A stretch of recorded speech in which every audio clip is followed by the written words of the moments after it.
প্রত্যেক বছর ২৬শে জানুয়ারি আমরা প্যারেড, গান আর পতাকা তুলে দিনটা পালন করি। কিন্তু স্বাধীনতা দিবস তো ১৫ই আগস্ট, তাহলে এই দিনটা এত গুরুত্বপূর্ণ কেন? আসুন এর পেছনের গল্পটা জানা যাক। এর উত্তরটা জানতে হলে আমাদের গল্পটা শুরু করতে হবে ১৯৫০ সাল থেকে নয়, তারও ২০ বছর আগে থেকে। সালটা ছিল ১৯৩০। ভারত তখনও ব্রিটিশদের অধীনে, আর ঠিক তখনই একটা বিরাট সিদ্ধান্ত নেওয়া হয়।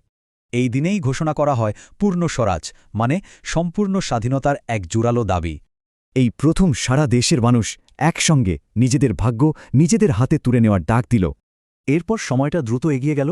১৫ই আগস্ট ১৯৪৭। বহু প্রয়াসের শেষে ভারত স্বাধীন হল।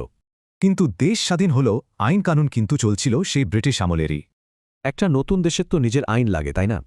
ভারতের নিজের সংবিধান কোথায় ছিল? এই বিশাল কাজের দায়িত্ব নিয়েছিল গণপরিষদ, যার নেতৃত্বে ছিলেন ডক্টর বি.আর. আম্বেদকরের মতো ব্যক্তিত্বরা। সময় লেগেছিল ২ বছর ১১ মাস আর ১৮ দিন।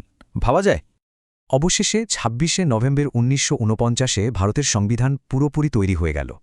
তাহলে প্রশ্নটা হলো, সংবিধান নভেম্বরে তৈরি হলে ২ মাস অপেক্ষা কেন করা হলো? কারণটা হল ইতিহাসকে সম্মান জানানো। সেই ১৯৩০ সালের প্রতিজ্ঞা পূরণ করার জন্যই এই দিনটা বেছে নেওয়া হয়। আর এভাবেই জন্ম হয় ভারতীয় প্রজাতন্ত্রের। কিন্তু এই প্রজাতন্ত্র বা রিপাবলিক মানেটা ঠিক কি?